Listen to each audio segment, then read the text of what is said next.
Trump just ruined the entire US economy. This is going to take decades for the United States to recover. This is by far one of the greatest failures in the history of the United States. The Supreme Court decided that Trump's tariffs are completely unconstitutional and most of them are going to be cancelled. And this is according to Donald Trump that this is a disaster. Back in January, Donald Trump has posted that the actual numbers that we would have to pay back if for any reason the Supreme Court were to rule against the United States of America on tariffs would be many hundreds of billions of dollars, potentially trillions of dollars. This post came back in January, and according to Donald Trump himself, that this is all could possibly turn into a huge catastrophe. And he ended his post by saying that we're all screwed if that is going to happen. So Donald Trump himself even believes that the United States is completely screwed. The real question is, why did the court suddenly block Trump's tariffs? Trump used the International Emergency Economic Power Act of 1977 to justify his tariffs against many nations. And the Supreme Court decided that this is completely unconstitutional and these two things are not completely connected with one another. Secondly, the Supreme Court made it clear that a tariff is a tax because when you're importing something to the United States and you have to pay a tax on it or a tariff, suddenly prices rise. And the Supreme Court made it clear that it's the Congress that has the ability to impose new taxes. And the President of the United States does not have that authority, which means that Donald Trump has exceeded his authorities, which is why these tariffs are completely unlawful. So which tariffs are going to stay and which tariffs are going to be eliminated? All the tariffs, the 25% tariff on China, Mexico, and Canada related to fentanyl will be completely eliminated. The 10% baseline tariff that Donald Trump has literally imposed on every nation on the world will also be completely eliminated. So if these countries had a 10 or 20% tariff, most likely they will now have a 0% tariff. All the reciprocal tariffs that Donald Trump has imposed on so many nations. Remember on April the 2nd when Donald Trump presented a huge chart with tariffs on every single nation. All of these tariffs are completely unconstitutional and will be cancelled. But a few tariffs will stay in place. The tariffs that Donald Trump has imposed in China back in 2018 and 2019 on Chinese EVs and steel and aluminum will stay in place. I don't even know how to react to this news because Trump's entire presidential agenda was based on the fact that he's going to force these nations to sign trade agreements that are beneficial to the United States because he has this leverage over them. The United States consumer market is the largest market in the world. So you can force these countries to do what you want. If you want to trade in the United States, please come and pay the tariff. If you don't want to, you're losing hundreds of billions of dollars and your economy depends on the consumer market of the United States. What happens now? Donald Trump came out and made it clear that he's not going to give up. In fact, he is now going to impose a 10% tariff on the rest of the world. But there is one problem with this new tariff. This new tariff can only be in place for 150 days. And if Donald Trump wants to extend that tariff, then he needs the approval of the Congress.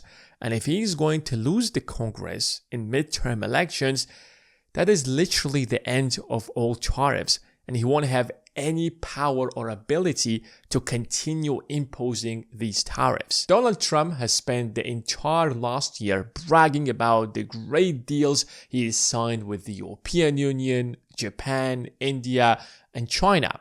Just take a look at the EU deal.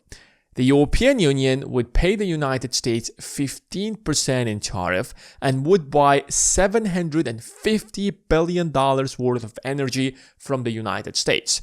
And now I want to ask you a question. If Trump's tariffs are completely unconstitutional and there has not been any real documents or agreements that have been signed that the European Union will buy so much energy from the United States, do you think they are going to proceed with this deal? Well, of course not. Now they don't have to pay any taxes or tariffs by bringing their products to the United States. Now, nobody's any longer afraid from Trump's tariffs. But you know what it did? it hurt the United States' relationship with the European Union. Because over the last year, the European Union has moved much closer to China.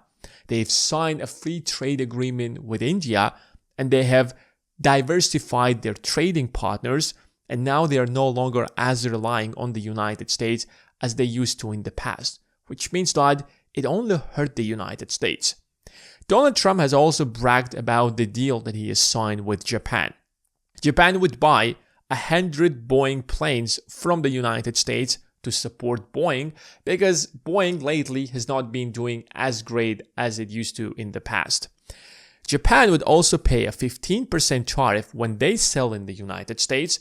And finally, Japan will invest in the United States $550 billion, and the vast majority of these profits will go back to the US government. Now, let me ask you something. Do you think Japan will now invest $550 billion? When they signed this deal, I told you that this $550 billion was just a pledge by Japan and was not an actual contract that would be enforced, or that could be enforced to force the Japanese government to do so. Now, these investments are not even coming to the United States at all. Donald Trump has also signed a trade deal or forced India to stop buying the Russian energy, because if they do so, Donald Trump is going to impose a 100% tariff on India.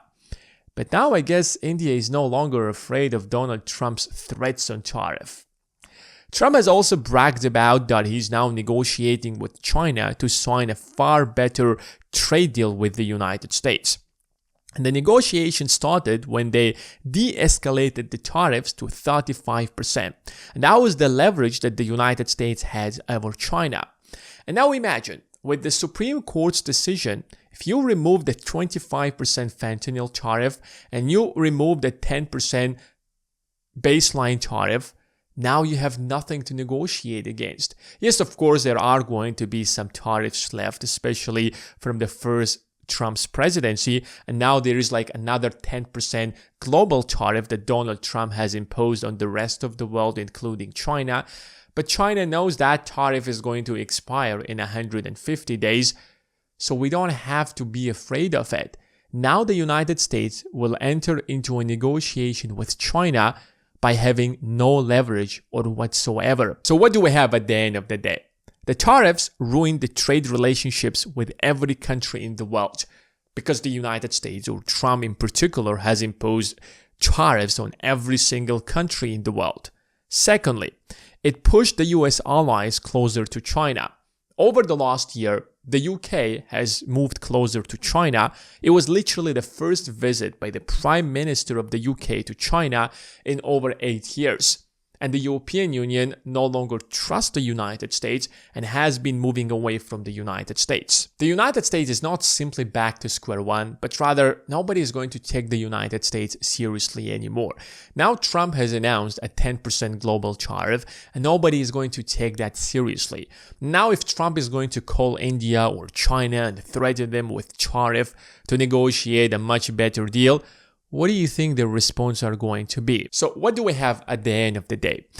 The United States will no longer be collecting even a single dollar from tariffs, but now the US companies across the globe will have competition from China, because the European Union, the UK and Canada have moved much closer to China than the United States after the United States has threatened to impose such high tariffs on them.